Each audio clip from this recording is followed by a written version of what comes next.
Welcome, everyone, to the monthly San Diego Zoom meeting of Ramana Maharshi, where we have a very special guest who joins us today. Actually, we have two. Anyway, from London, Michael James joins us on the first Sundays of every month to answer any and all questions you might have about Ramana Maharshi. And David Godman and Marie is here today for the first time. So it's a large crowd. I'm sure the 2 hours will go by faster than any 2 hours I've ever sat through before. If you are watching us on YouTube, you are welcome to join us live yourselves by writing me, Ted, that's my name, TED, at newsguy55 at AOL.com, NEWSGUY 55 at AOL.com. And I will send you the link. We use the same link not only every month when Michael's here, but every week of the year on Sundays. And you're welcome to join us for any and all of those. So let's get started with the first question. Michael, are you ready? Yes. It's from Susan. I don't see Susan here. Maybe she'll be joining us later. Okay, anyway, Susan says, Michael, when doing self-inquiry and when asking in whom is this thought occurring, the answer is, of course, in me. And when asking who am I, you understand that this is not at all a question to be answered, but to be explored and considered and investigated. This is a very common question. I've asked it myself of you and others several times. It's always good to hear the answer a Yeah. couple of times. She goes on and says, but if I were to answer, would it be correct to say that I am the observer, that I am the observer of the illusory mind body, Susan? And then she says, to explain, I, Susan, am walking down the street. I'm following Ramana's teachings. And so I say to myself out of the blue, I, as in I am, is observing Susan walking down the street. And I am now observing Susan stopping to buy a cup of coffee. Michael, is this correct? And if not, why not? Okay. Well, firstly, it's important to understand that self-inquiry or self-investigation is not asking questions. And Bhagavan has very clearly defined what he means by Atma Vichara or self-investigation in the 16th paragraph of Nana. What he says there is Sada kalamum manate atmavil vetiruptikutan atma vicharam endrupaya. What that means is the name Atma Vichara is only for always keeping the mind on Atma. Is only for implies refers only to. So the name Atma Vichara refers only to always keeping the mind on Atma. Atma means oneself. Keeping the mind on something means keeping our attention on it. So self-investigation is nothing but self-attentiveness, being self-attentive, attending only to ourselves. That is what Bhagavan means by self-investigation. That is, there's no means by which we can investigate what we are other than by attending to ourselves. So by attending to ourselves or observing ourselves, we are thereby investigating ourselves. Bhagavan often talked about investigating to whom is this thought, or to whom do all these things appear, or who am I? But he didn't say ask who am I or ask to whom these thoughts occur. He said investigate. If supposing Bhagavan gives you a book and asks you to investigate what's written in it, you don't just sit there asking yourself what's written in this book, what's written in this book. You open the book and see what's inside. That is what is meant by investigating. You open it and see. Likewise, when he says investigate who am I or investigate to whom are these thoughts, he means that we should turn our attention back to ourselves to see what we actually are. Sometimes, for example, in the 6th paragraph of Nana, I'll just get that 6th paragraph.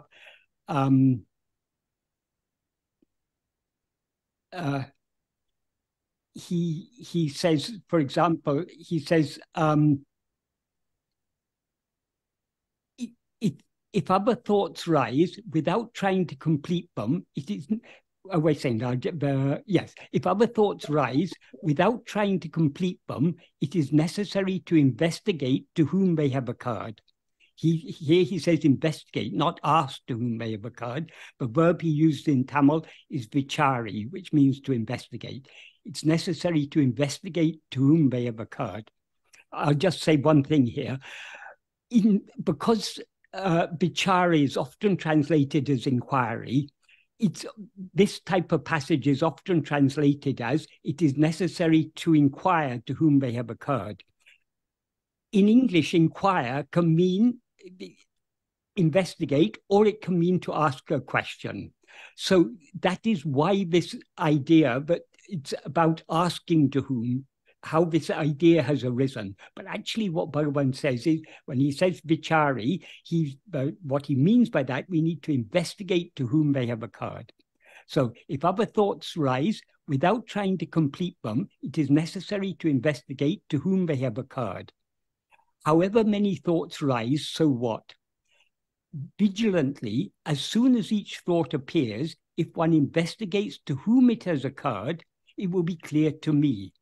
If one investigates who am I, the mind will return to its birthplace, and the thought that had risen will also cease. When one practices and practices in this manner, for the mind to stand in it firmly established, for the mind, the power to stand firmly established in its birthplace increases. So here he's talking about investigating to whom and investigating who am I. Some people, as I say, take it to be questioning. They ask, to whom is this thought? It's to me, to who am I? But what does Bhagavan mean when he talks about investigating to whom? When he says we need to investigate to whom, we need to investigate to whom only when some other thought appears. If another thought appears, and here what Bhagavan means by thought is not just, that is Bhagavan, generally many people think of thought as just the mental chatter, but Bhagavan uses the term thought in a much broader sense. All mental phenomena, all mental impressions are thoughts. So according to Bhagavan, the whole world is nothing but thoughts, as he says explicitly in the 4th paragraph and the 14th paragraph of Nana. In the 14th paragraph, he puts it particularly succinctly. He says, Jagam embadu ninebe. What is called the world is only thought. So when Bhagavan talks about thought, he's not just talking about mental chatter. If anything, any phenomenon at all appears, that means our attention has been diverted away from ourselves towards something else. So when that appears, we need to turn our attention back towards ourselves. So what he means by saying investigate to whom, that is investigating to whom something has appeared, is turning our attention away from whatever has appeared back towards ourselves. So to whom, investigating to whom represents the turning, and investigating who am I means once we've turned our attention back towards ourselves, we need to hold our attention on ourselves. So investigating to whom is turning our attention back towards ourselves. Investigating who am I is not letting go of the resulting self-attentiveness. So it's not a matter of questioning, it's a matter of investigating. And we can investigate only by attending to ourselves. So that's the first point to clarify. And Susan has written, when asking in whom this thought, is this thought occurring, the answer is in me. It's not wrong to think of it in terms of in whom, but actually Bhagavan generally expressed it as to whom, because everything appears to us. Whatever appears, that is one of the fundamental principles of Advaita philosophy, is that but what actually exists is one only without a second. That means there's no other thing. And that one thing is ourself. As Bhagavan says in the 7th paragraph of Nana, Yatatamai ulladu atmasarupamandre. That means what actually exists is only atmasarupa. Atmasarupa means the real nature of ourself. So what we actually are, that alone is what actually exists. There is nothing else but it actually exists. All other things, according to Advaita, are a mere appearance. This is what is called Vivartavada. Vivarta means an appearance, but in the sense of an illusory appearance. So according to Advaita, everything other than ourself is just an illusory appearance. But there cannot be an appearance without it appearing to someone. So to whom does it appear? That is, in classical Advaita, so much emphasis is put on the fact that everything is just an appearance. But what nobody thinks to ask is, if it's an appearance, to whom does it appear? Bhagavan has come, and that is one of the special things about Bhagavan. What Bhagavan has brought, that is, the Advaita philosophy has been there for thousands of years. It was there even long before Shankara, though Shankara very much established Advaita as one of the valid interpretations of Vedanta. But actually, Advaita is there implied in so many of the Upanishads, which go back thousands of years. So though this Advaita Vedanta has been around for thousands of years, what is the practical implication of it? That is what Bhagavan has highlighted in his teachings. For example, everyone knows that the Mahavakyas, the four Mahavakyas, that is in each of the Vedas, in one of the Upanishads, in each of the Vedas, there is what is called a Mahavakya. But Mahavakya simply means great saying. But what are generally referred to as the four Mahavakyas are four statements that teach Jiva Brahma Aikya. That is the oneness of Jiva and Brahman. Those four Mahavakyas are, the most famous one probably is Tattvamasi, you are that, in which that refers to Brahman. Then there's Aham Brahmasmi, I am Brahman. I am Atma Brahma, this self, this very self, I myself am Brahman. And Prajnanam Brahman, awareness is Brahman. So because these all assert the oneness of ourself and Brahman, these are called Mahavakyas. And the most famous of them is Tattvamasi. If you even Shankara has written not only in his commentaries on the Upanishads, but he's even written a separate text on this, on the Mahavakya Tattvamasi. I think it's called Vakya Vritti or something, I can't remember. Anyway, there's a whole text Shankara has written explaining this Mahavakya Tattvamasi. And he's explaining it for the sake of others, for people who are not coming to this path, to try to broaden the appeal of Advaita, to make it acceptable to a broader audience. He analyzes it philosophically. But according to Bhagavan, when we hear Tattvamasi, we don't have to analyze what is meant by Tat, what is meant by Tvam, and how Tat is Tvam. Bhagavan expresses it very clearly and simply in verse 32 of Ulladu Narpadu. The way he expresses it is very, that is, Bhagavan has a way of packing a huge amount into very few words. So I'll first read the literal meaning of the verse, and then I'll explain what it implies. The literal meaning of the verse is, when the Vedas proclaim that is you, instead of oneself being, knowing oneself as what, thinking I am that, not this, is due to non-existence of strength, because that alone is always seated as oneself. That's the literal meaning of the verse. So in the first part, when he says, when the Vedas proclaim that is you, instead of oneself being, knowing oneself as what he implies by that is, as soon as we hear the this Mahavakya, Tattvamasi, you are that, what should our response be? Oh, if I am that, then what am I? We should turn our attention back to ourselves. That is, what is the purpose of this Mahavakya? Before we hear these Mahavakyas, we're all looking for things outside ourselves because everything seems to be lacking in ourselves. Happiness is lacking in ourselves, so it must be outside ourselves. Knowledge seems to be lacking in ourselves, so we have to find it outside ourselves. God, where is God? God must be outside ourselves. So the nature of the mind is to always look for things outside itself. So the purpose of the Mahavakya is to tell us that whatever we're looking for, whether we call it God or Brahman or happiness or knowledge or whatever it may be, you yourself are that. As soon as we hear that we ourselves are that, we should stop thinking of Brahman or happiness or knowledge or whatever it is, God or whatever. We should stop thinking of it as something other than ourselves. We should recognize, oh, if I am that, then what am I? We should turn our attention back to investigate ourselves. So that, as Bhagavan implies in this verse, the aim of these Mahavakyas is to turn our attention back to ourselves.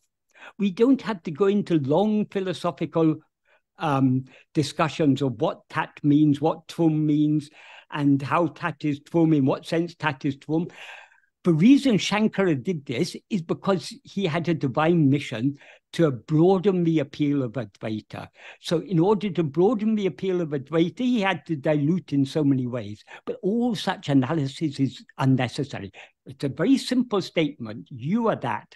That obviously refers to Brahman. So till now, we've been looking for Brahman outside ourselves. That Brahman that we've been looking for outside ourselves, the Mahavakya tells us we ourselves are that. There's no Brahman other than ourselves.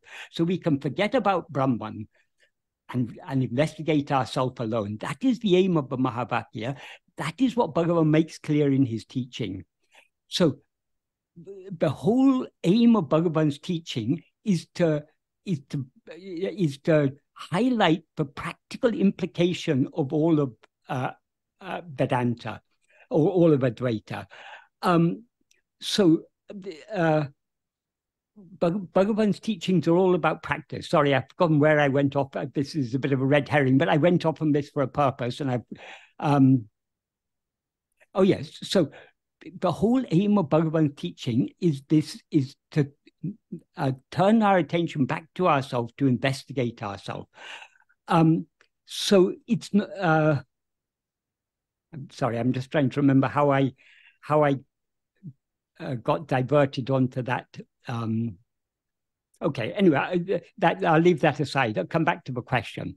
So doing self-investigation or self-inquiry is not about asking to whom, it's not about asking who am I, it's about investigating who am I. And we can investigate who am I only by turning our attention within. Then to continue the rest of the so Susan says, this is not a question to be answered, but to be explored or investigated. Yes, exactly. It's not. It's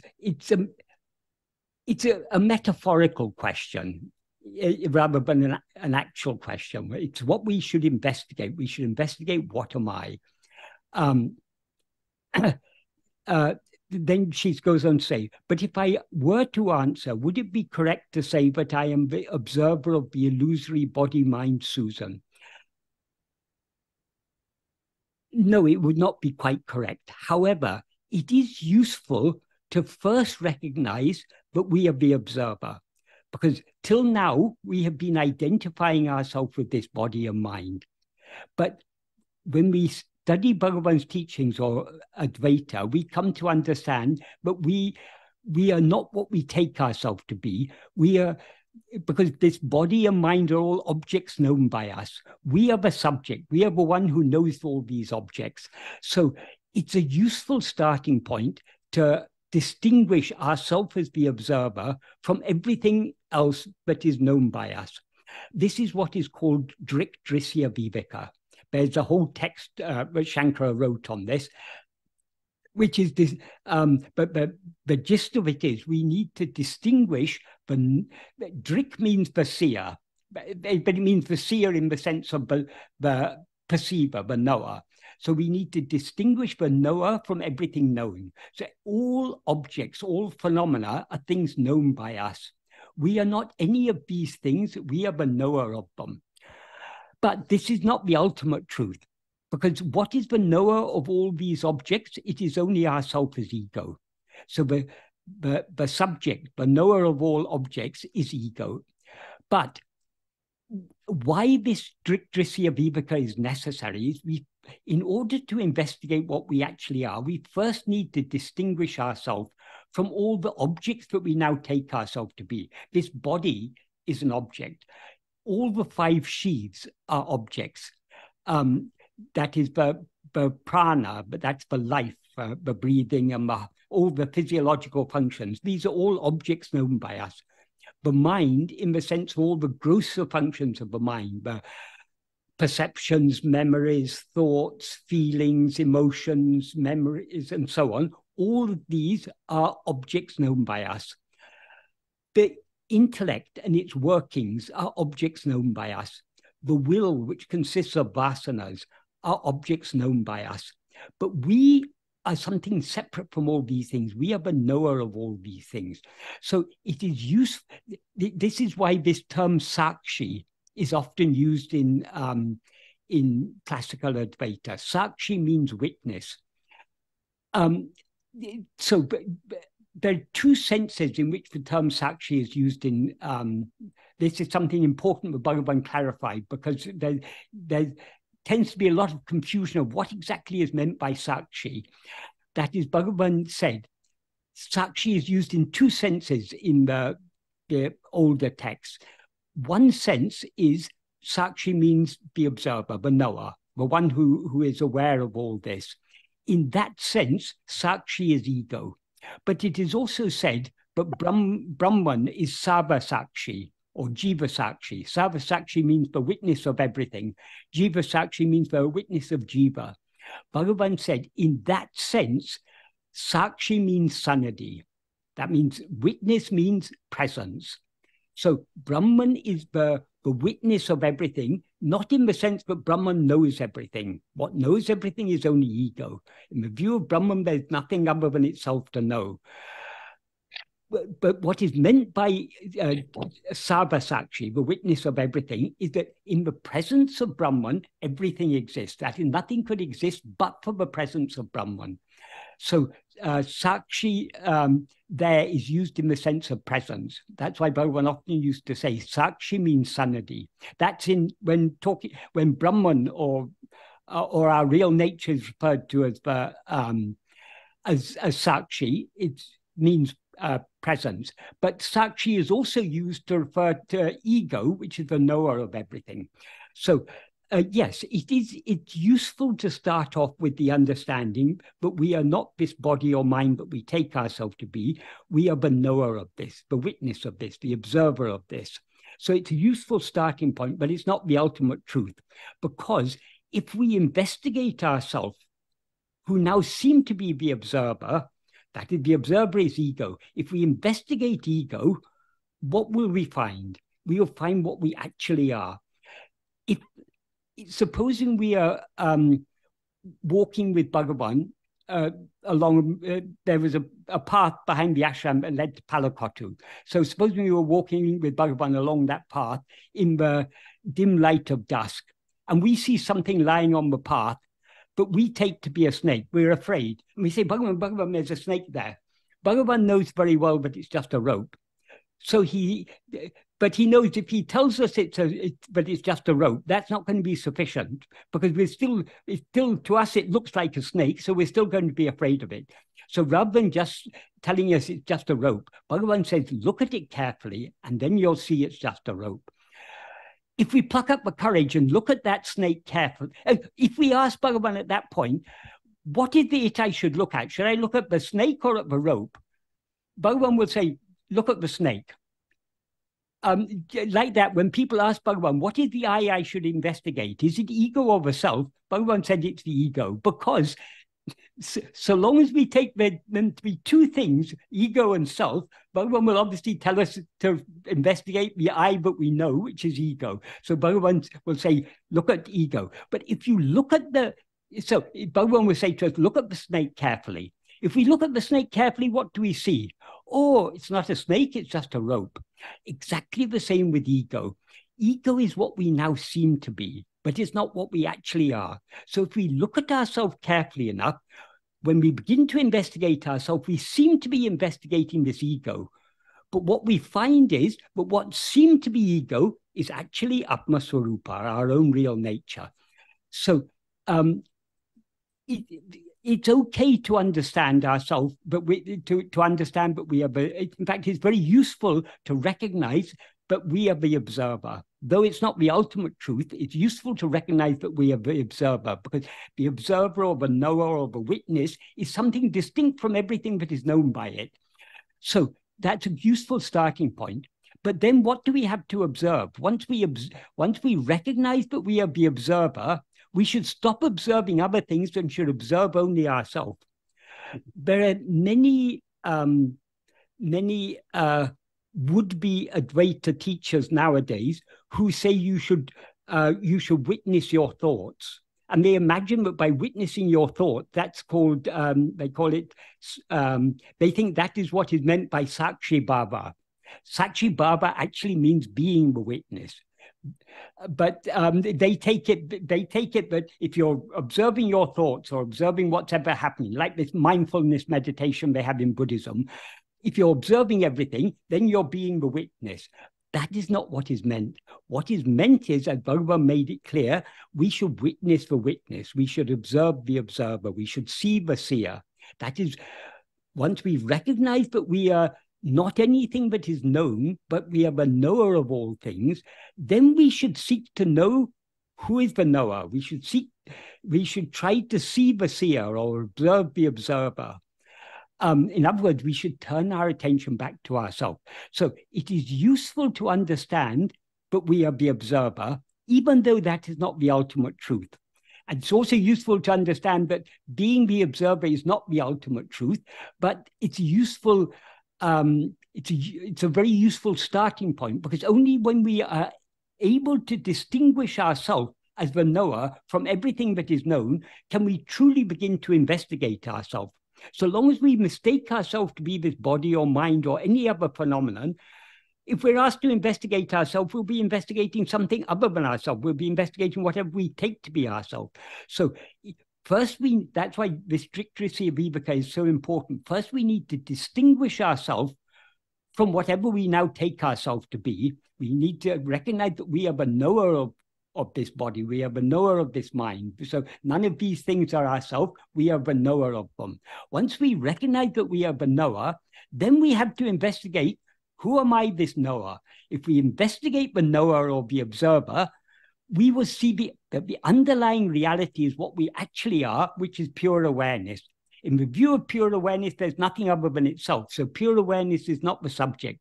Pure awareness is the reality of the subject. The subject is ego. And as Bhagavan often pointed out, ego is the adjunct conflated awareness, I am this body.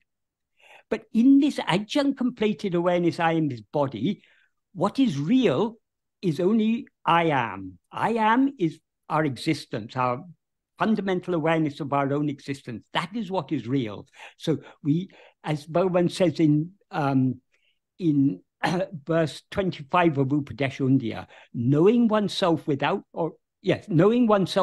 adjuncts is itself knowing God, because God shines as oneself.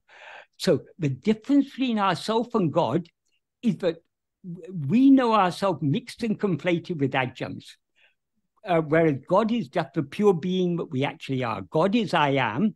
Ego is I am this body. If we remove the body and know ourselves just as I am, that is knowing ourselves as God. So the knower is this adjunct conflated awareness, I am this body. But when we begin to investigate ourselves, what we're investigating, though we're investigating ego, as Bhagavan puts it beautifully in Maharshi's Gospel in one place, he explains that ego is Chit Jadagranti. Chit Jadagranti means awareness. That is the I am portion. Jada means what is not aware. That is the body. So in this adjunct conflated awareness, I am this body. I am is Chit. The body is Jada. And the conflation of these two things is what is called granti. Granti means a knot. So the entanglement of chit and jada is what forms ego. So we need to, when we are investigating ourselves, how Bhagavan puts it, how it's recorded in Maharshi's Gospel is, in your investigation into the source of the aham-vritti, you take the essential chit aspect of ego, and therefore it unfailingly leads you to a pure awareness that you actually are. The essential chit aspect of ego means I am. So we're not investigating this body, we're only investigating the I am. So I am is the heart of ego. That's what ego essentially is just that I am. So if we investigate this ego, just like if you look carefully at the snake, you'll see it's a rope. If we look carefully at ego, we'll see that it is just pure awareness. There's no, and that is, ego is nothing other than pure awareness. The difference between ego and pure awareness is not a difference in substance, it's a difference in appearance. Ego seems to be something else because it's identified itself with the body. But actually, in essence, ego is nothing but pure awareness. So if we understand that we are the knower or observer, and then investigate, turn our attention back to know the knower, to observe the observer, to see the seer, that is self-investigation. And then see if there's anything else to be answered here. To explain, I, Susan, am walking down the street. Susan is walking down the street. It's not. That is, why do we say I, Susan, am walking down the street? Because we identify ourselves as Susan or whoever it may be. So Susan is walking down the street, but there's an I that is aware of itself as I am Susan and feels it's walking down the street, but actually that I that is mistaking itself to be Susan is actually something distinct from Susan. I is what is knowing Susan walking down the street. I follow Ramana's teachings and I say to myself, the I, as in I am, is observing Susan walking down the street. Yes. This is useful as this is the preliminary analysis. We need to distinguish ourselves from the person we seem to be. So once we've distinguished ourselves, the person we seem to be is something known by us. The person is this bundle of 5 sheaths, the body, mind, the body, life, mind, intellect, and will. This bundle of 5 sheaths is the person we take ourselves to be. But this person is not what we actually are. So we first need to separate ourselves from this person by recognizing that we are the knower of this person. Then we need to investigate the knower, and then we will know what we actually are is not even the knower. It is only the pure awareness I am. So I hope this is an adequate answer to that question. I think you did a pretty good job, Michael, as always, of course. I don't believe Susan's here. I think she's one who watches on YouTube. Okay, so that's fine. See your answer, but she's not able to follow up on it right now. Right. Thanks again. The first 2 questions. Does anyone have any questions on what I've tried to explain here? Have I explained it clearly enough?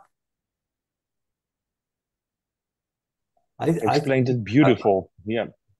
I'm gonna take this time to move on. Right. We can get at least 2 questions in. Yeah.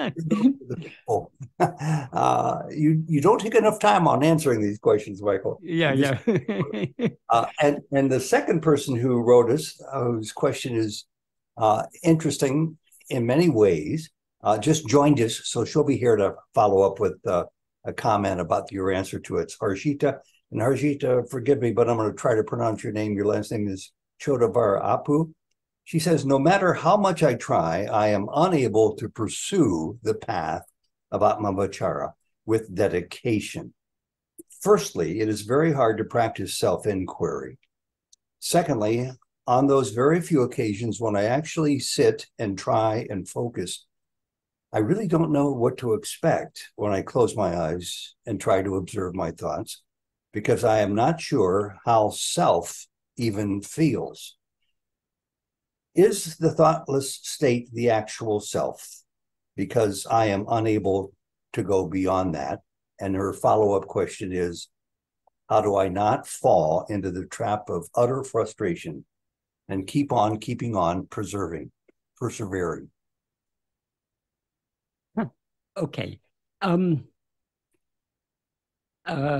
just consider where to start with this.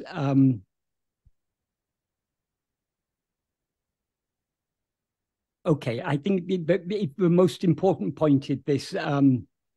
This sentence, the third sentence.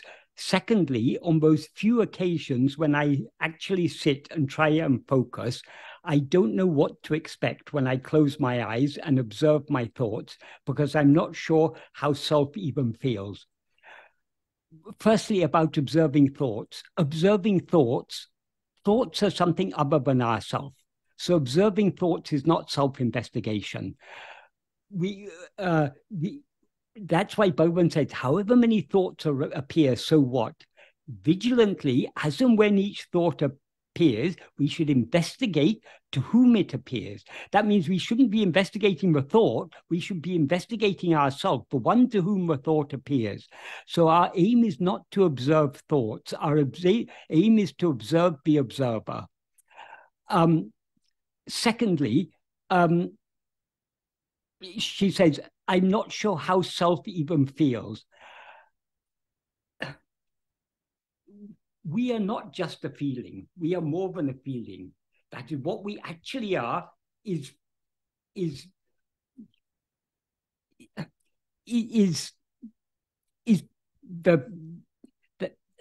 we are all aware. I am. We're all aware of our own existence. That awareness I am, that is what we actually are. Now we conflate this awareness I am with a set of adjuncts, the person we take ourselves to be, and we feel I am this person, I am this body. But what we actually are is just that fundamental awareness I am. This fundamental awareness I am is something that we all know very clearly. As Bhagavan says, there's nothing so clear and so self-evident as this awareness I am. The one thing that we all abundantly clear, that is, the one thing that is very clear and self-evident and obvious to us is I am. We can doubt the existence of all other things. The one thing whose existence we cannot reasonably doubt is our own existence. We all clearly are aware I am. Here, it's very useful to refer to what, there's a song, Anma Viday, but this is a song, it's a kirtanam. So a kirtan is, it's a style of song, but consists of a pallavi, which is a refrain, an anupallavi, which is a post-refrain, and a series of charanangal, which are verses. Muruganar wrote the pallavi and anupallavi for this song in order to ask Bhagavan to write the charanangal. So the verses are all supporting what Muruganar has written in the pallavi and anupallavi. What Muruganar sings in the pallavi is, Aye ati sulapum, Anma Viday, aye ati sulapum. That means, extremely easy. Atma Vidya, extremely easy. Atma Vidya means knowing oneself. So knowing ourselves is extremely easy. That's the import of the pallavi. And this pallavi is repeated after every verse. So every verse Bhagavan has written here is to emphasize how easy it is for us to know ourselves. And then in the anupallavi, the post-refrain, Muruganar sings, oneself exists as so very real, even for those who are simple-minded, but an amalaka fruit on the palm ends as unreal. That's the literal meaning. It requires a little bit of explanation. In Tamil and many other languages, Indian languages, if you want to say that something is very clear, you say it's as clear as an amalaka fruit on the palm. An amalaka fruit is what is, nowadays many people know it as amla. It's used in many health medicines and things. It's a particular fruit. It's about the size of a grape. so if you've got a grape-sized fruit on your palm, it's something that's very clear.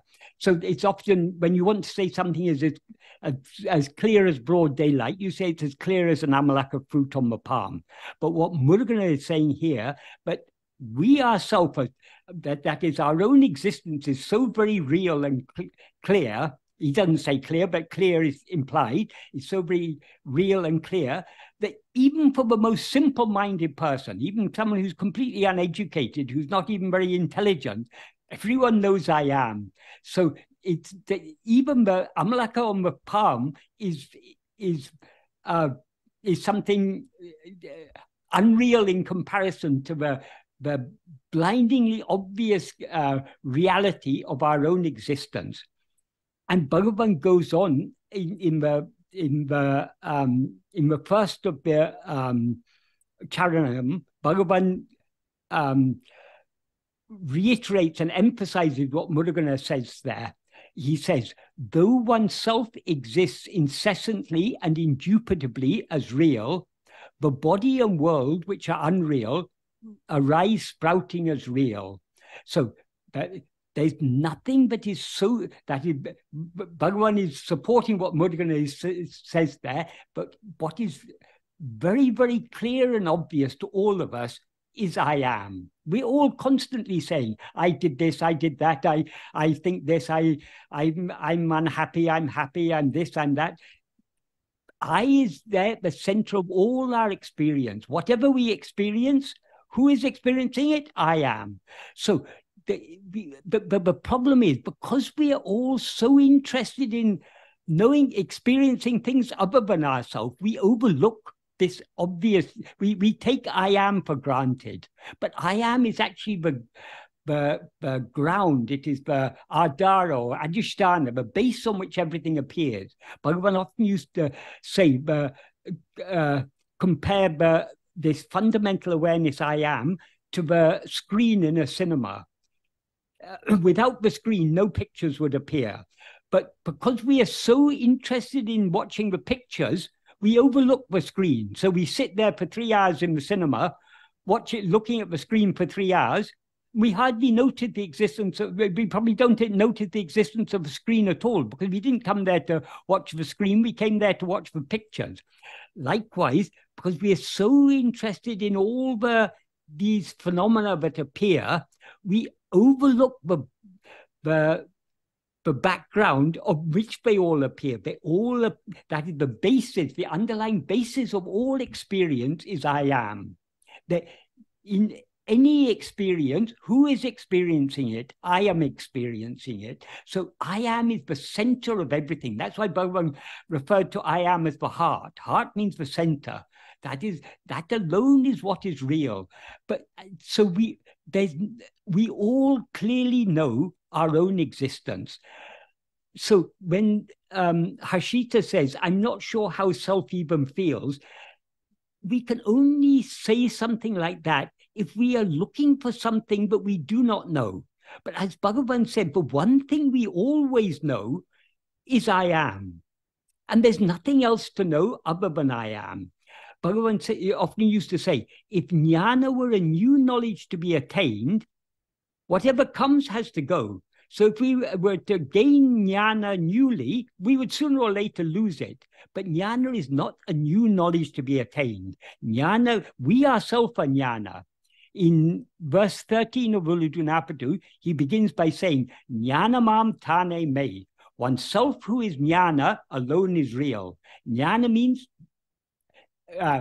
means awareness, but in this context, it implies pure awareness.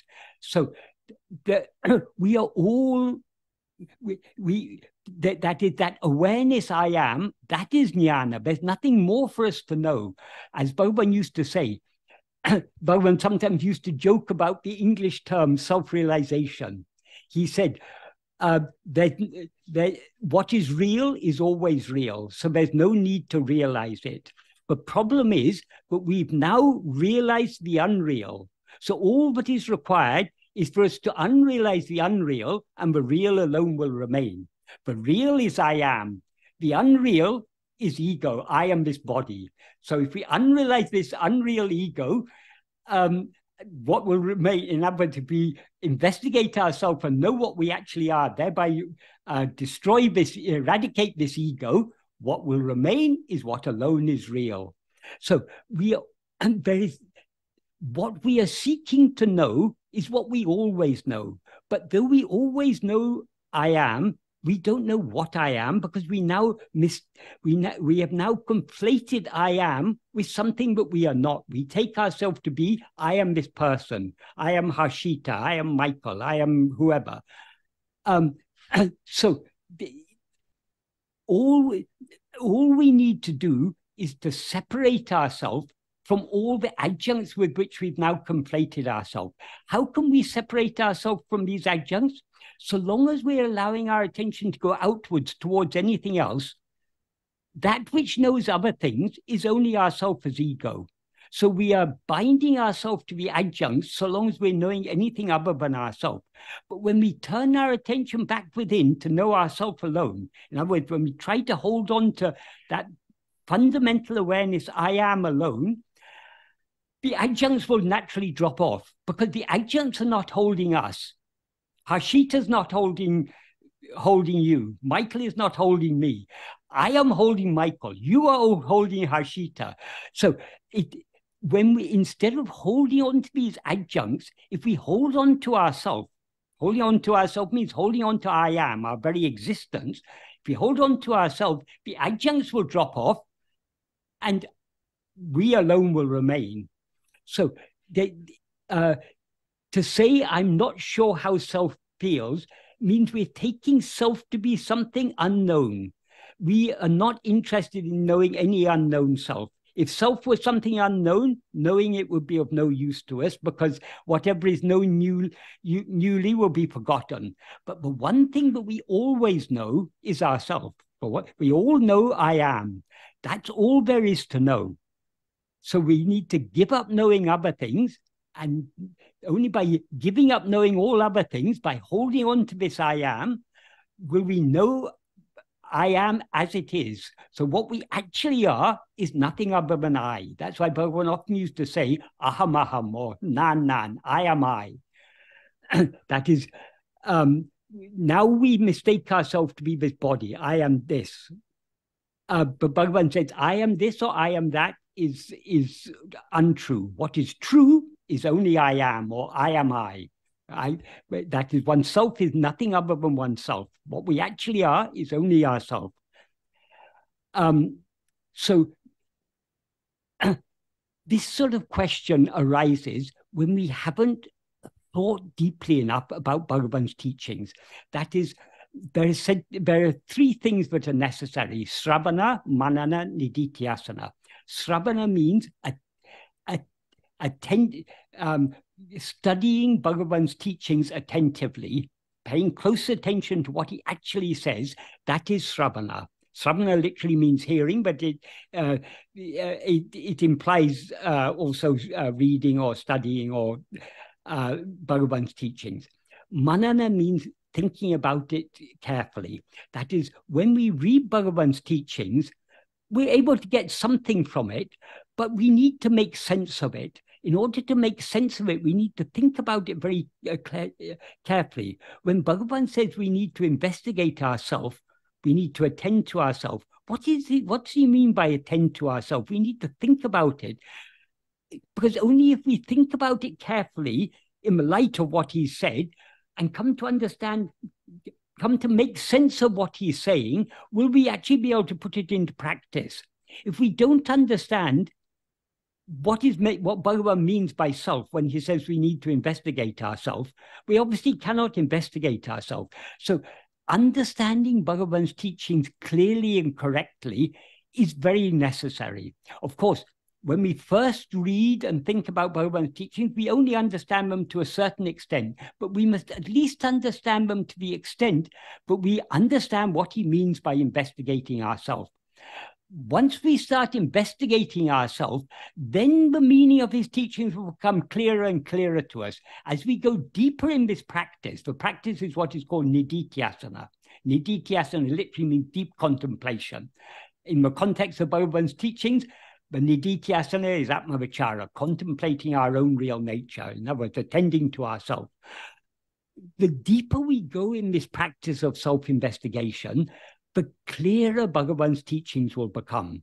Like if you're given a map of a country you've never been to, you'll understand something from a map. Yes, these contours mean there's a mountain there and a valley here, and this blue line is a river, and this is a road. And we have some general idea of, we're able to form a general idea of what the layout of the country from the map. But if we take the map with us and travel to that country and actually start to see the features that are marked on that map, then the map will become so much more meaningful to us. Exactly the same with Bhagavan's teachings.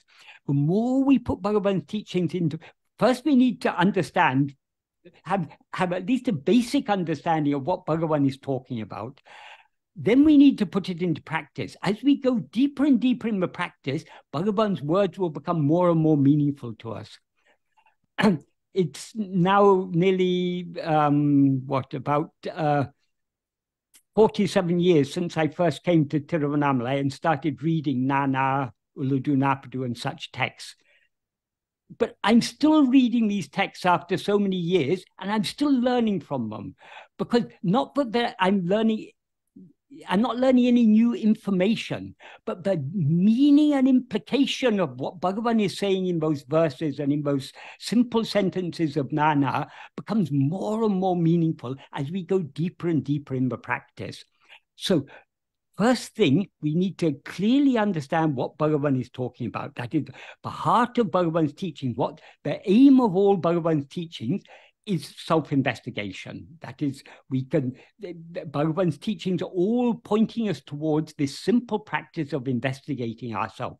So the first thing we need to understand is what he means by self-investigation.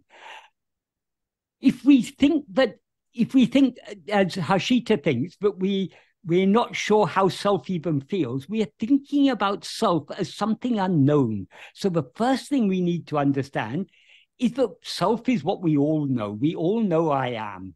There's no self other than I am. That is, there's no self other than ourselves. So we all know ourselves. But the problem is we know ourselves as if we were something other than what we actually are. So first we need to read Bhagavan's teachings carefully, think about them carefully and deeply in order to at least understand what he means by self-investigation. Then we need to start putting it into practice. So now I'll come back to the first sentence. No matter how hard I try, I'm unable to pursue the path of Atmavichara with dedication.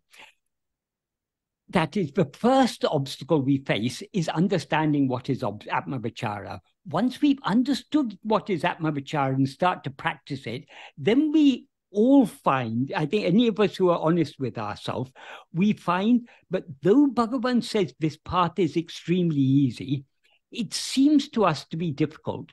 But why does it seem difficult? But when Bhagavan says it's easy, it must be easy. But to us, it seems difficult. Why does it seem difficult? The simple reason is we don't have sufficient love to follow this path. To follow this path requires all-consuming love, because as Bhagavan taught us, that is the nature of ego. In verse 25 of Uludu Napadu, Bhagavan describes ego as a formless phantom. And he says, grasping, so since it's formless, it has got no separate existence of its own. It's formless means it's got no form of its own, so it's got no separate existence of its own. So how does ego seem to exist? It cannot seem to exist without grasping a form as itself. So as Bhagavan says in that verse 25, grasping form, it comes into existence. Grasping form, it stands. Grasping and feeding on form, it flourishes abundantly. Leaving form, it grasps form. If sought, it takes flight. The formless phantom ego. That's the exact meaning of the verse. So what's he mean by grasping form? The first form that we grasp is the form of a body. That is what we take to be ourselves. That is, as Bhagavan said, ego is that false awareness that is always aware of itself as I am this body.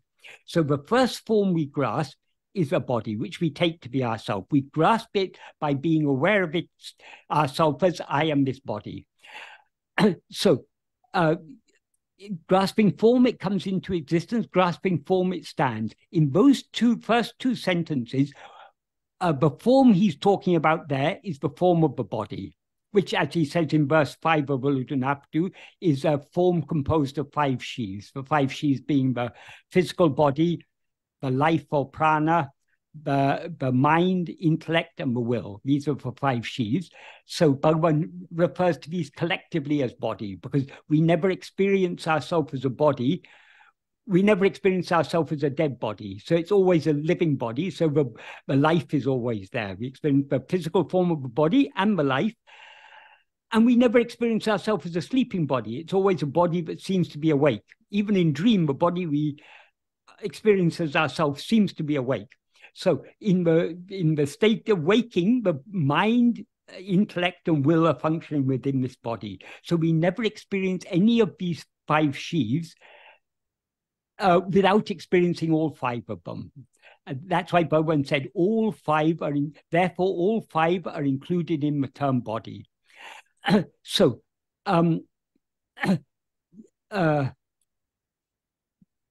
sorry, I'm just trying to pick up my train of thought there. Oh, yes, I was talking about verse 25 of Uludunaptu. So when Bhagavan says, grasping form, it comes into existence, grasping form, it stands. What he means by grasping form there is grasping the form of a body as I. So without taking a body to be I, we cannot rise as ego and we cannot stand as ego. That is, we cannot endure. Stand there means endure. We cannot endure as ego. So we rise and stand as ego by grasping a body as I. Having grasped the body as I, we then begin to grasp and feed on other forms.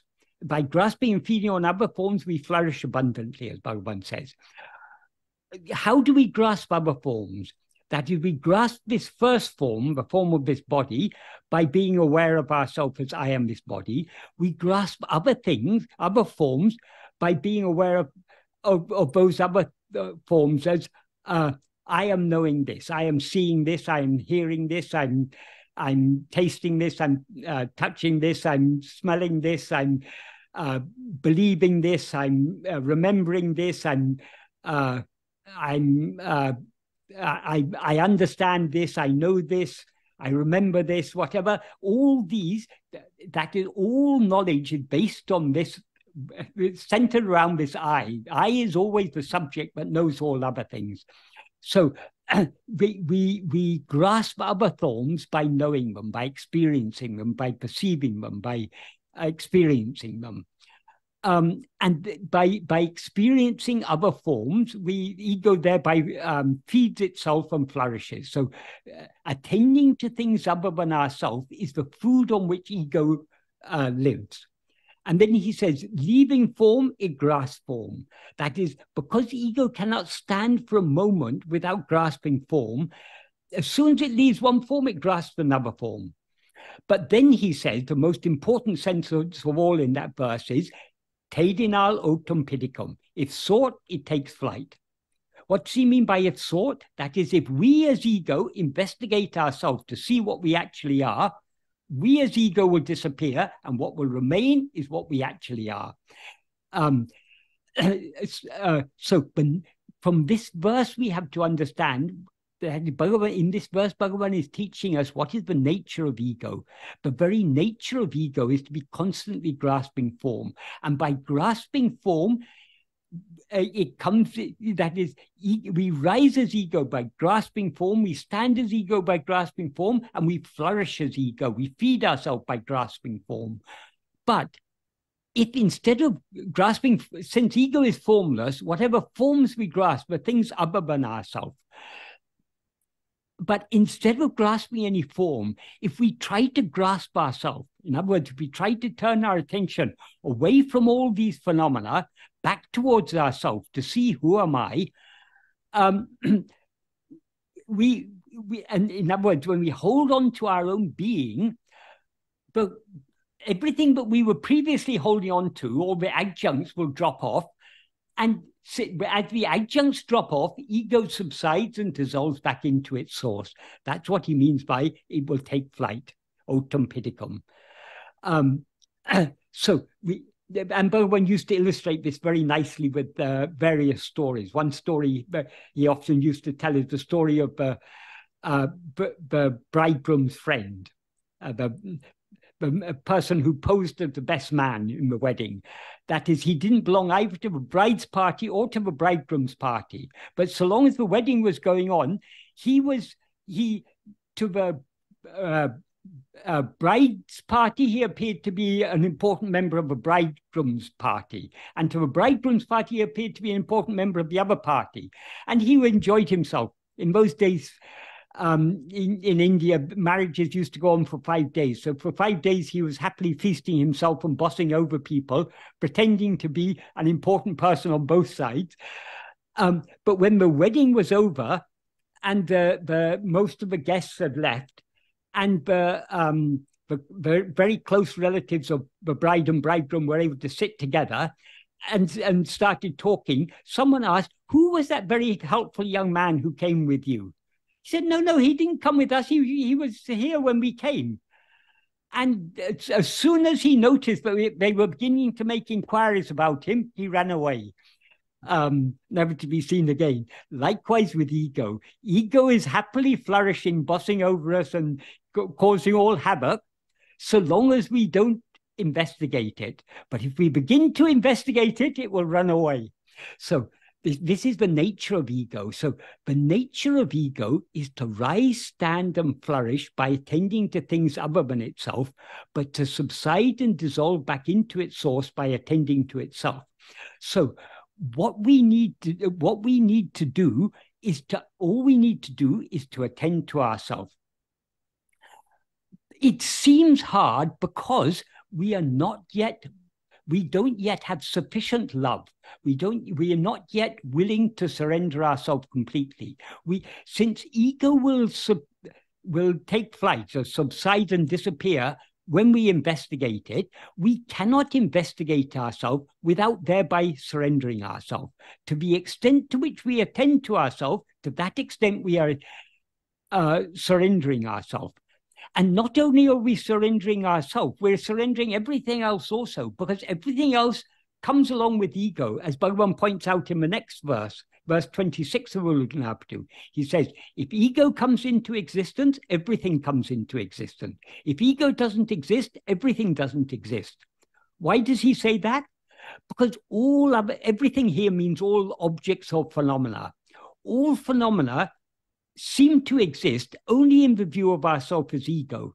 So when we rise as ego in waking and dream, all these phenomena seem to exist. When we as egos subside back into sleep, all phenomena disappear. Why? Because the phenomena exist only in the view of ourself as ego. So as Bhagavan says, if ego comes into existence, everything comes into existence. If ego doesn't exist, everything doesn't exist. Ego itself is everything. That is when, as Bhagavan said, what we now take to be the waking state is just a dream. In a dream, what we see as the whole dream world, we are just seeing ourselves. That is, we, the dreaming mind, are seeing ourselves as the whole dream world. There's no dream world independent of the dreaming mind. So everything that we see, all these multitude of phenomena we see are nothing but ourselves. We ourselves are seeing ourselves as all this multiplicity. That's why Bhagavan says, Ahandeya Yavamam. Ego itself is everything. And then he concludes verse 26 by saying, therefore, investigating what this is giving up everything.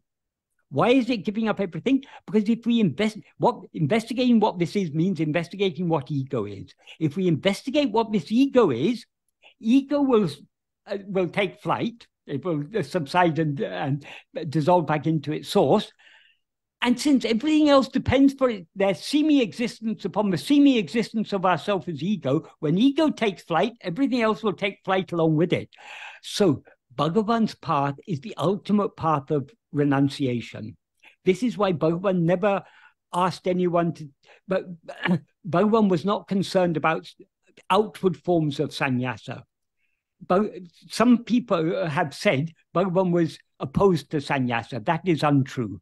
I think Arthur Osborne has said something like that, but Bhagavan would discourage people. No, Bhagavan neither encouraged nor discouraged people taking sannyasa. But what Bhagavan said about sannyasa, just like marriage comes according to prarabdha, according to destiny, sannyasa also comes according to destiny. But that's all external. That's not the real renunciation. The renunciation that Bhagavan taught us is the renunciation of everything. And we can renounce everything only by investigating who am I.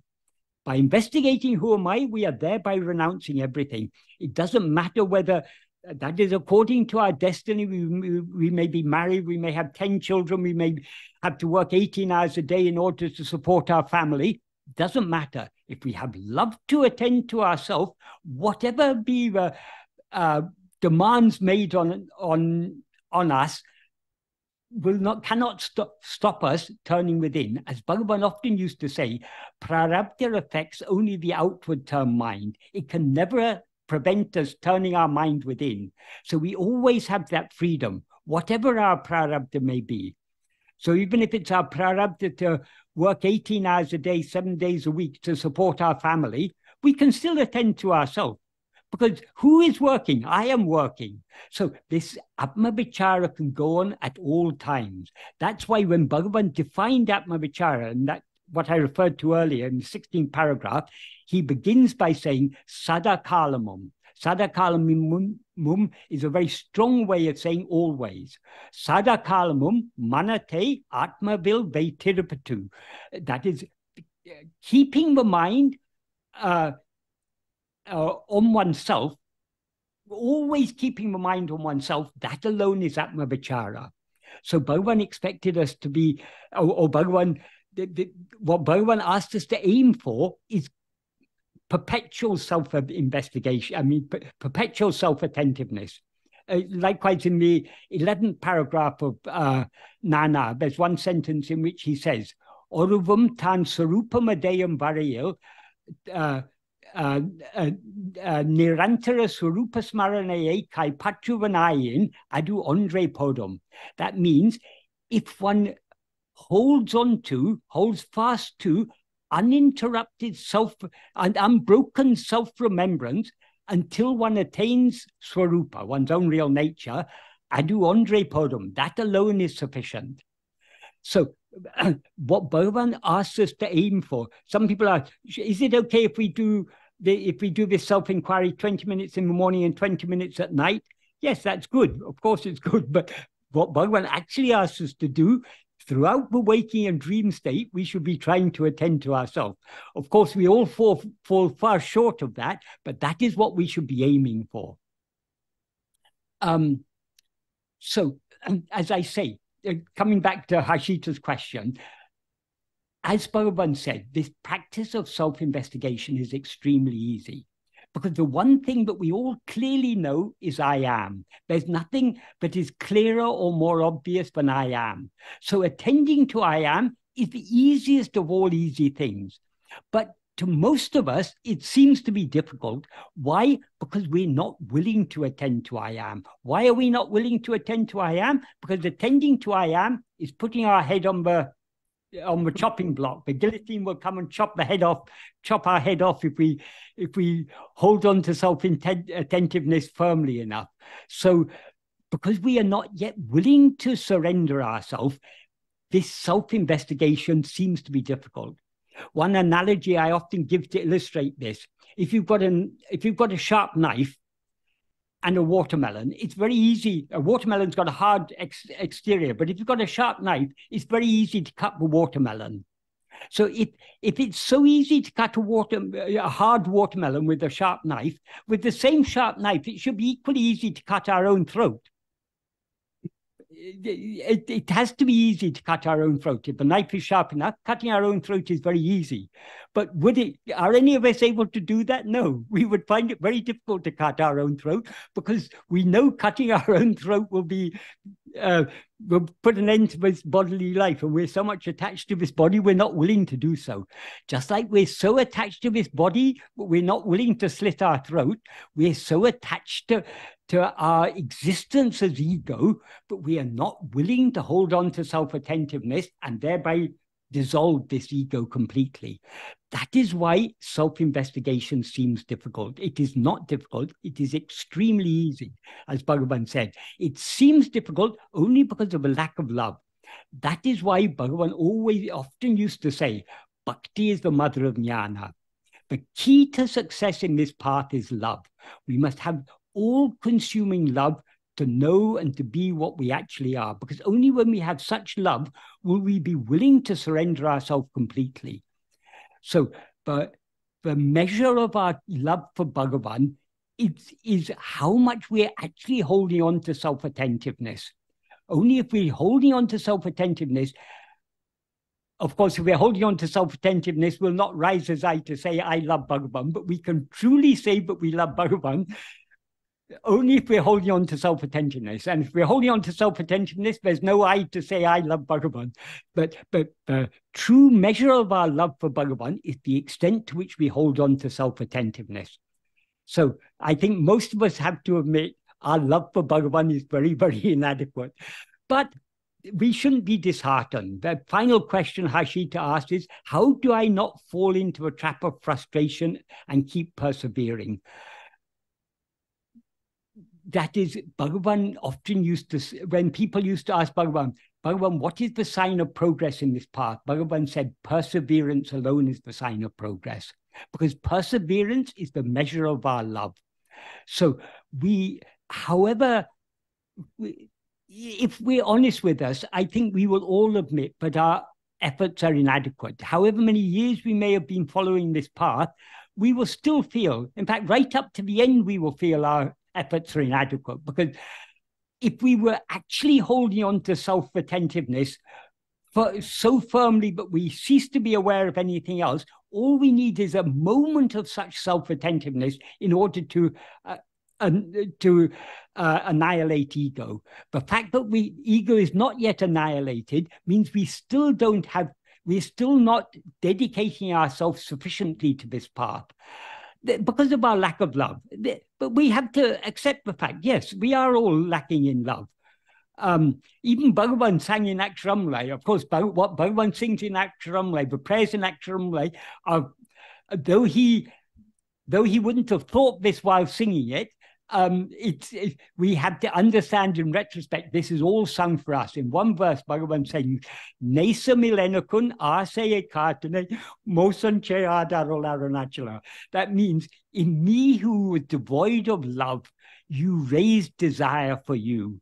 Do not cheat me. Do not disappoint me. So somehow by Bhagavan's grace, in our worldly heart, he raised some little liking, some little desire for him, some little love for him. Even though we are so devoid of love, he sowed that seed of love in our heart. But Bhagavan is a master gardener. If Bhagavan sows a seed, he will nurture it and take care of it until it grows into a big tree. He will never abandon what he's not a gardener to plant something and then abandon it. So Bhagavan has sown this seed of some curiosity is there in our heart to know who am I. Otherwise we wouldn't be here. We wouldn't be talking about this subject. So Bhagavan has sown this seed of curiosity. This is the beginning of the love. He's sown the seed of curiosity in our heart. And he is doing all that is necessary to nurture it, but we have to cooperate. That is, Bhagavan often used to say, grace is not something that will descend from heaven. Grace is there, ever shining in your heart as I am. So since grace is our own real nature, that grace has to work through us. So our effort to turn within and hold on to self-attentiveness, though it seems to us we are doing it, it's grace working through us.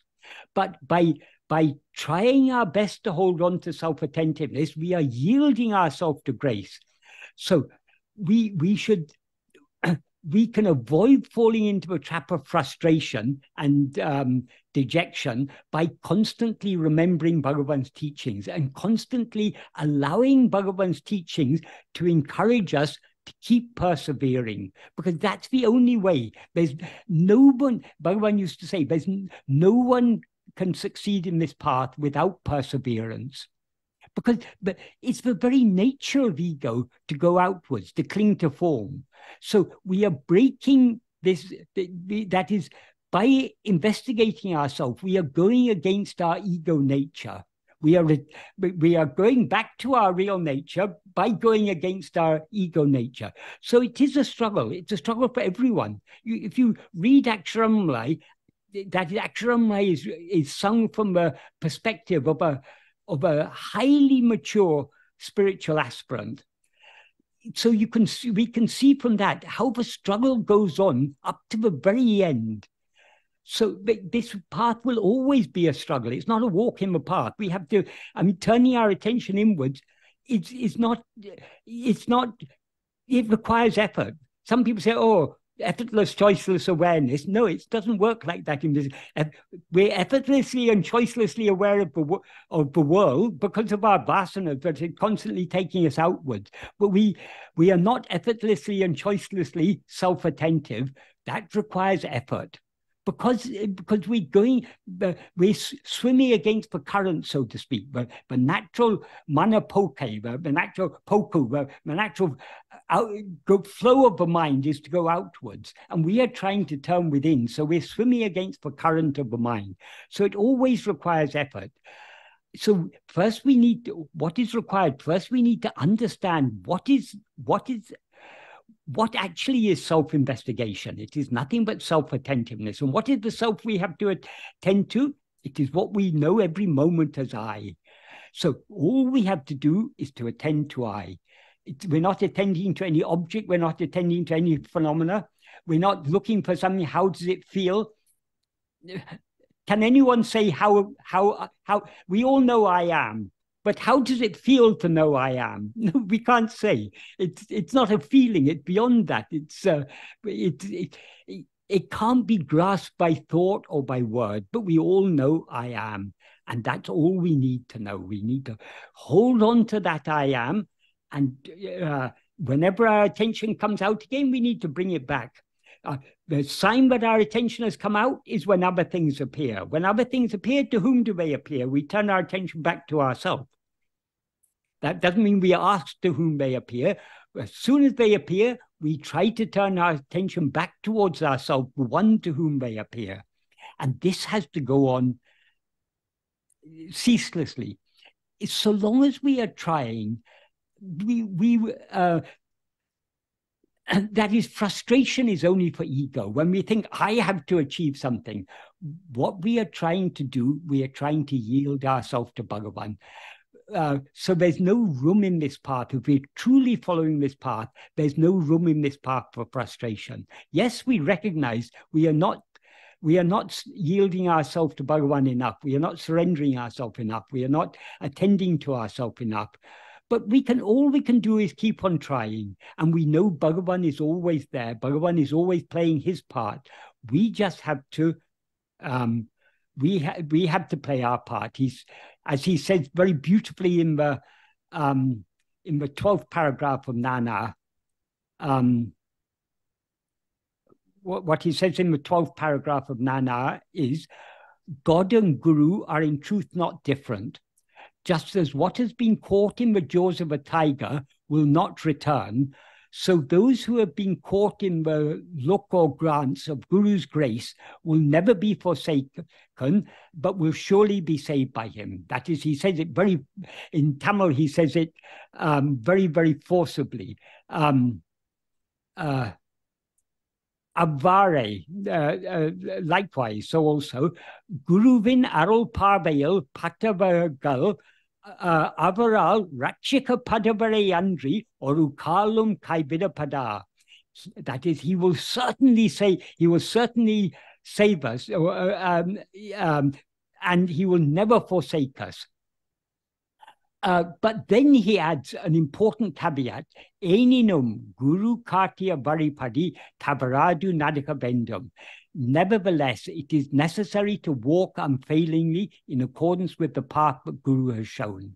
So he will certainly do his part. He will certainly never forsake us. He will certainly save us. But we have to play our part. We have to cooperate with his grace is always trying to pull our attention inwards. If we are always rushing outwards, we are opposing his grace. So we need to yield ourselves to his grace by trying to turn our attention inwards. So this is, if we understand his teachings correctly and try our best to put them into practice, there is no room for frustration. We just have to keep on trying. And if any feeling of frustration or disappointment or any such feeling arises, to whom does it arise? To me. Who am I? We turn our attention back within.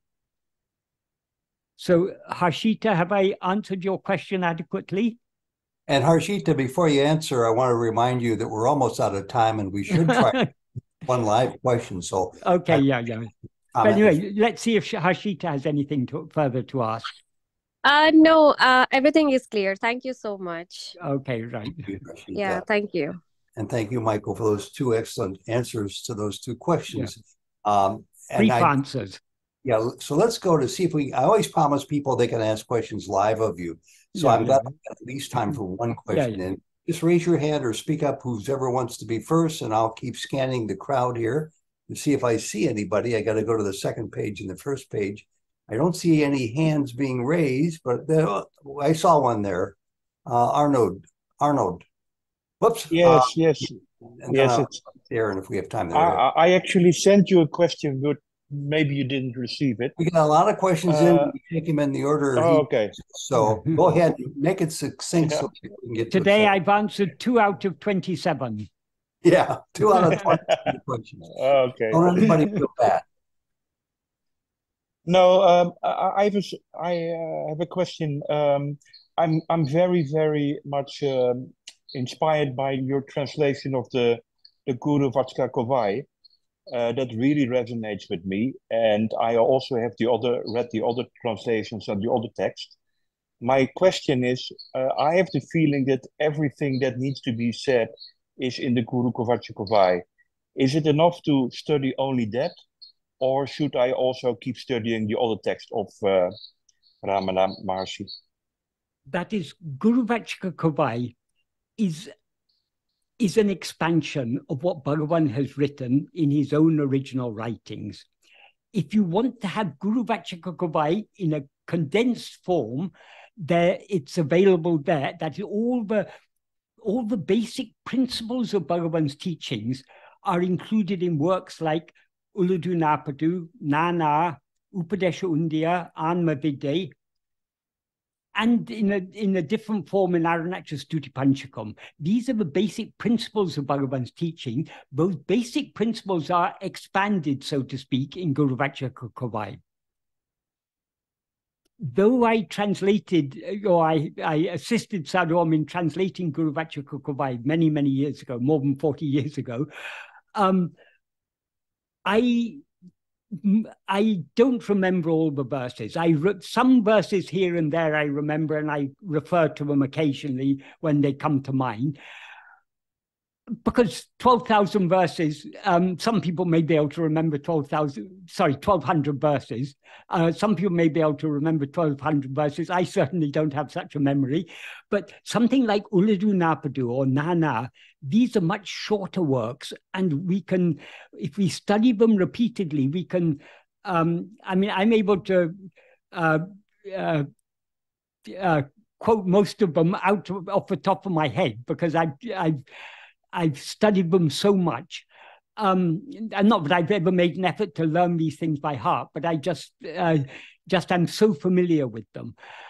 If we're familiar with these core teachings of Bhagavan, there we have the core principles. And then everything that he says in Guru Vachka Kovai falls into place, so to speak. It's all what is implied in Uladu Napadu and Upadesha Undiyar and Nana and such texts is expanded, is said more explicitly in Guru Vachaka Kovai.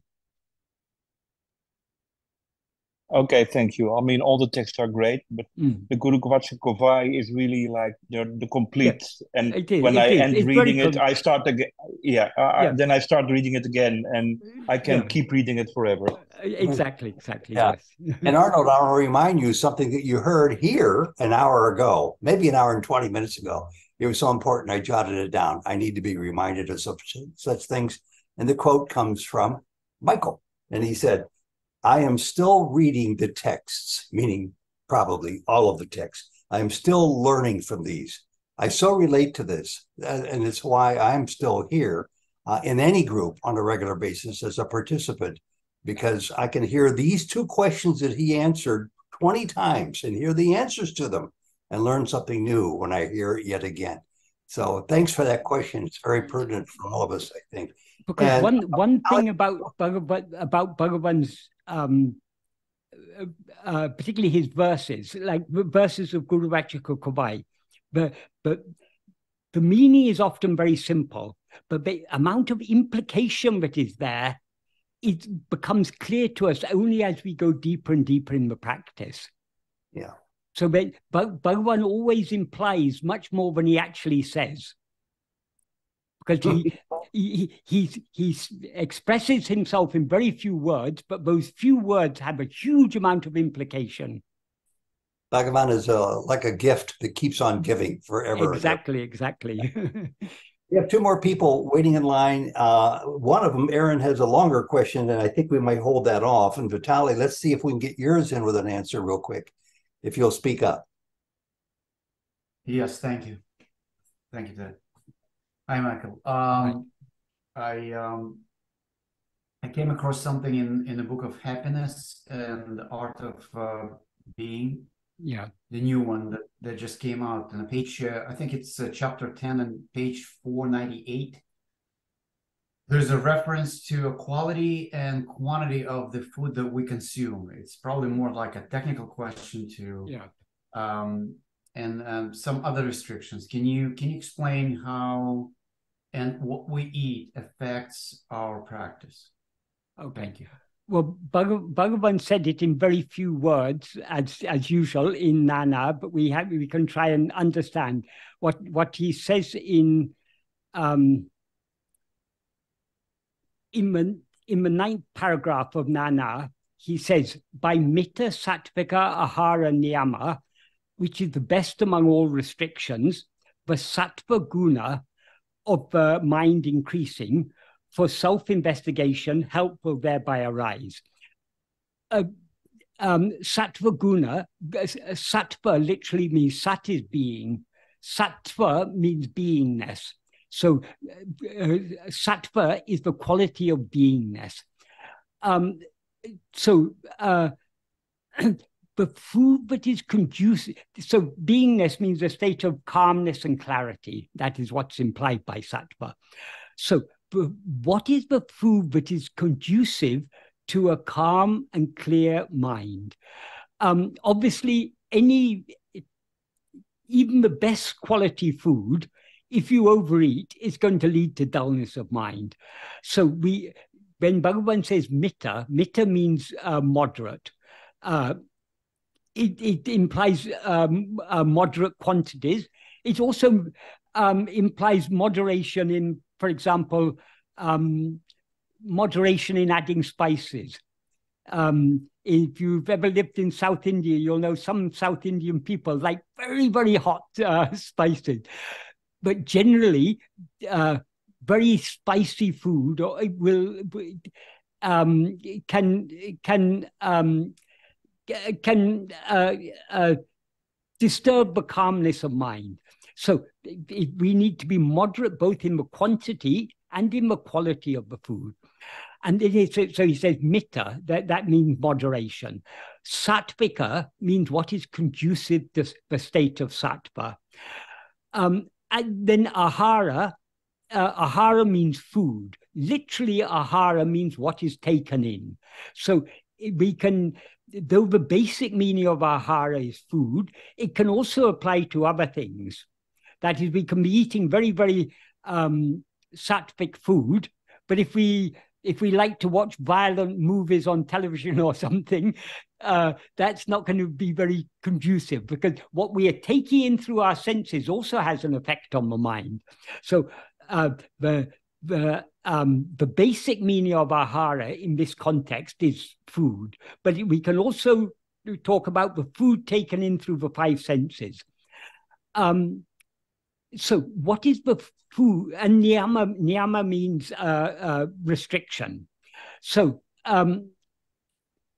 what type of food is most conducive to a sattvic state of mind? In the Bhagavad Gita, Krishna says very nicely, he doesn't say what food is sattvic, what food is rajasic, and what food is tamasic. What he says is, he describes certain types of food. He says certain types of food will appeal to those of a tamasic state of mind. Certain type of food will appeal to those of a rajasic state of mind. And certain type of food will appeal to those of a sattvic state of mind. So if we are sattvic natured, we will naturally be attracted to sattvic food. But some basic things we can say about sattvic food, obviously, it excludes all forms of all non-vegetarian foods, all forms of meat, fish, and so on, because these foods are produced by causing harm to some living creature. That is, a creature has to be killed in order to be eaten. So anything that is brought about causing harm to creatures, that's obviously not going to be a sattvic in its quality. Generally, traditionally in India, milk, eggs are not considered a sattvic, but milk is considered a sattvic. So most Indian vegetarians are lacto-vegetarians. However, how cows were treated in old days in India and how cows are treated nowadays is quite different. That is, nowadays, the dairy industry, it's a huge industry. It's closely connected with the meat industry. Calves are separated from the mother when they're just a few days old. Male calves are often shot at birth and sent off for the meat processing, and many young calves are just fattened up and then killed at a very young age. Cows are milked, and so long as they're producing huge quantities of milk, 30, 40 liters of milk a day, which is completely unnatural. And as soon as the level of milk production goes down, they're sent off to the slaughterhouse. So the milk as it is produced nowadays, I think it seems to me it is not sattvic. So I think in the context of the modern day world, if we want to be a minimum standard that we need to observe is vegan food, or at least lacto-vegetarian food, but preferably vegan food. But even certain vegan foods are not so sattvic. As I say, lots of hot spices and so on are not very sattvic. Eating a lot of processed food is probably not very sattvic. But ultimately, we have to find out what's conducive to us. Oh, another thing that's not sattvic is obviously drinking or taking drugs or smoking, all these things. These all have an effect on the mind, and they are not sattvic either. But ultimately, we have to find what suits us best. Certain types of food may suit one person and not suit other persons. But as far as possible, we need to be at least lacto-vegetarian, preferably vegan. Yeah, but we within those general guidelines, we have to find what works best for us. But though Bhagavan said this, Bhagavan mentioned this as an aid. So we shouldn't be too preoccupied with these things. We should find out what suits us, what we can reasonably take to be sattvic, and what suits us, and we should eat accordingly and forget about it. We shouldn't be too concerned with these things, because ultimately what is most important is turning our attention within. This is just an aid to give us a calm and clear state of mind, which will be conducive to turning our mind within. Does that adequately answer your question? Yes, absolutely. Yes, thank you. Okay. Very good, very good. I think we can squeeze one more in, so it'll be a home run for today. I think, as far as I'm concerned anyway, trying to get an equal balance between the two. And I see that Aaron is here. He's got a question, and I've read it before. It's kind of lengthy, so make it as succinct as possible, and we'll get it in the remaining 15 minutes, okay? Okay, thank you. Go ahead. So my question is, what is the ego grasping and feeding on if everything appears when the ego rises? Is it the dream within the dream? And where does Jada, like Sit Jada Granthi, come in to this? Right. Okay. Earlier I talked about verse 25 and 26 of verses 25 and 26 of Ulladu. If we read verse 25, what Bhagavan says is, grasping form, it comes into existence. Grasping form, it stands. Grasping and feeding on form, it flourishes abundantly. Leaving form, it grasps form.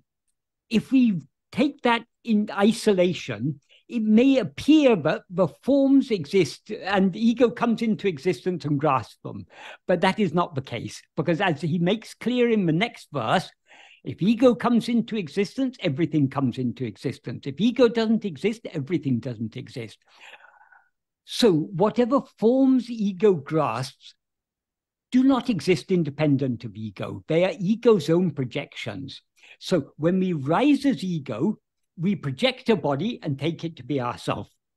When consider dream, we never actually know the starting point of a dream. We just find ourselves in a dream. But as soon as we start dreaming, we're aware of ourselves as a body in that dream. That body obviously doesn't exist independent of our dreaming mind. We ourselves have projected that body and take it to be ourselves. Exactly the same in the waking state. So all form forms are illusory in the sense that they have no existence independent of our perception of them, of our experience of them. So when we're dreaming, there seems to be a world out there. That world seems to be very real so long as we're dreaming. But when we wake up, we recognize it was all just a mental fabrication. Just like that dream world appeared to be so real so long as we were dreaming, this world now seems to be so real.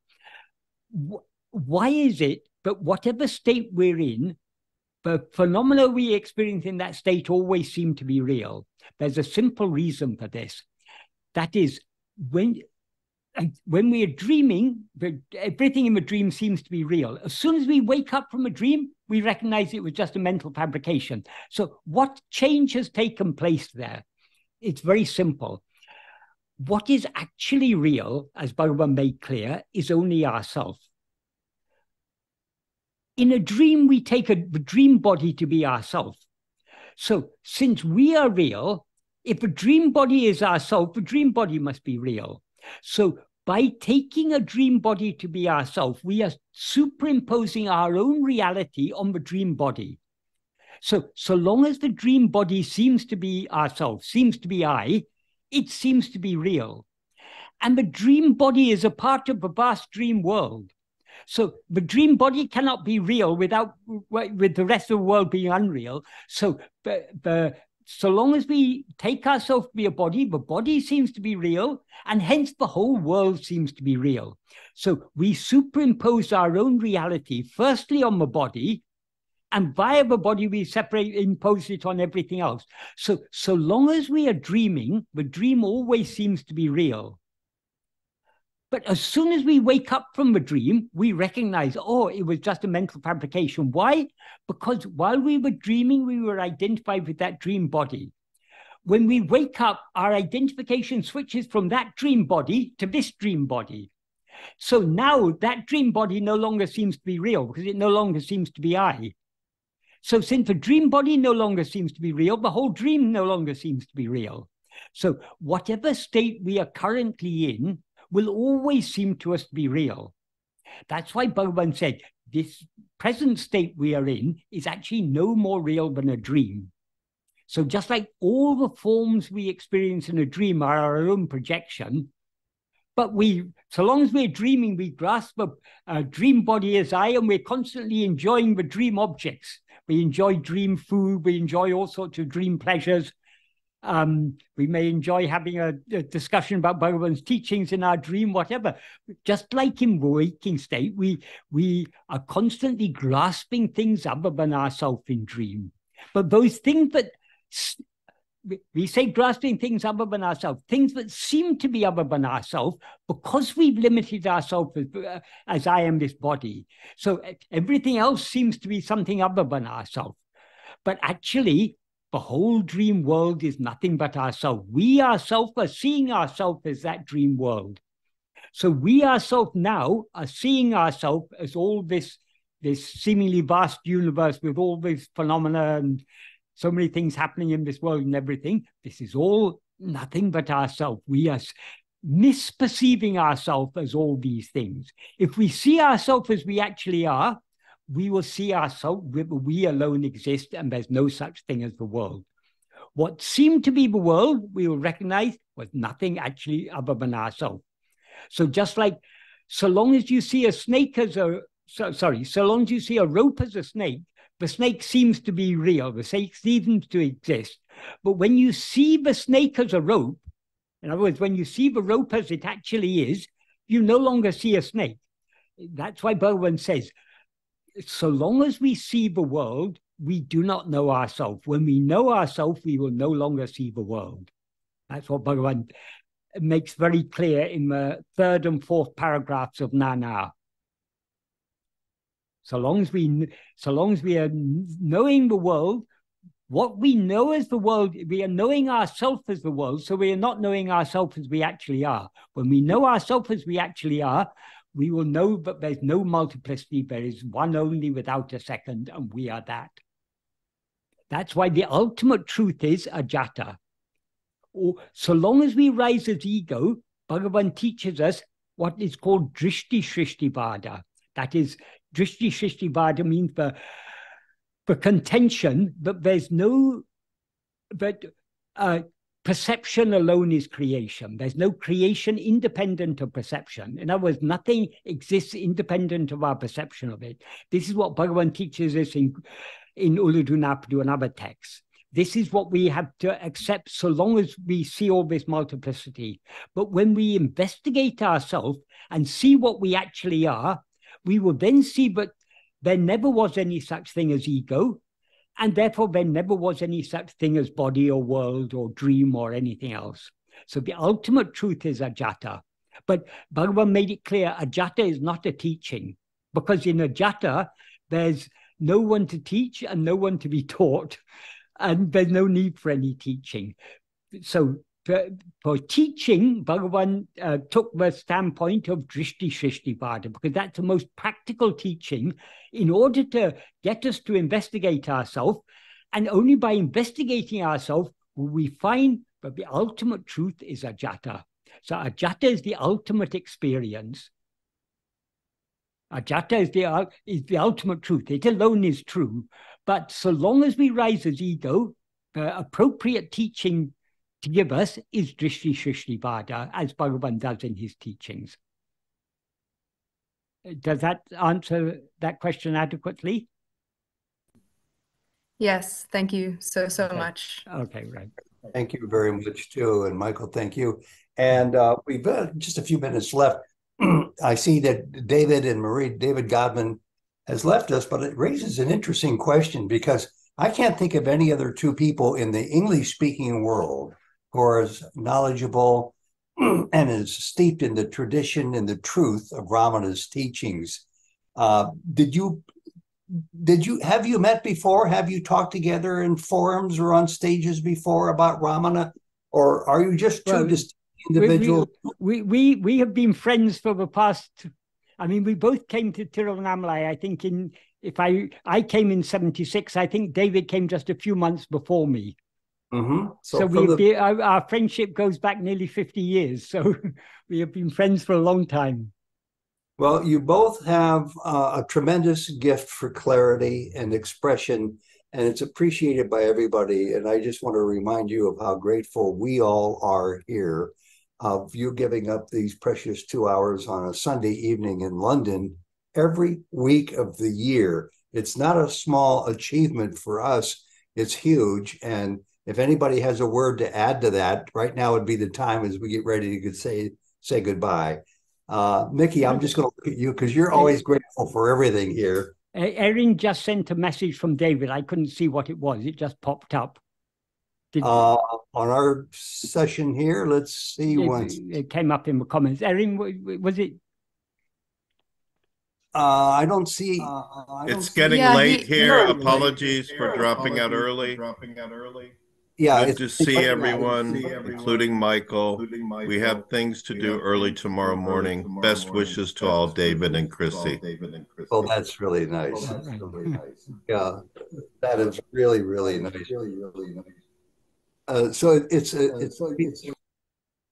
I'm hearing some feedback, I think, maybe not. It's a great thrill to be here as a learner, as a student, to be reminded of how much both of you dedicate your time and your efforts and renew the lessons over. We are also both of us are also students, so we're just fellow students.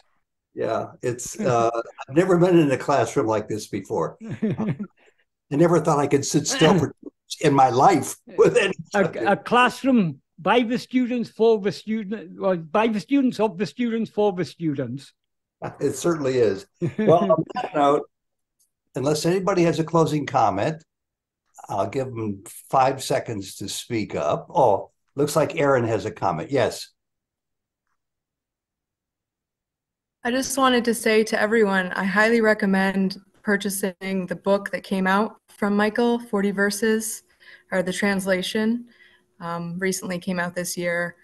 Very, very thorough. And this studying, it's just a wonderful translation to have on hand to come up with questions to ask. Thank you, Michael, for being so available.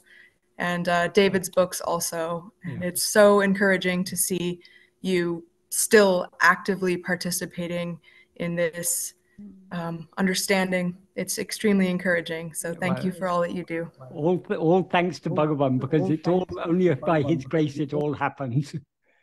And Michael, if I'm not mistaken, you translated all those into English, those 40 verses. Yes. And I understand, and her name slips my mind right now, the woman Sandra put this together so well for you.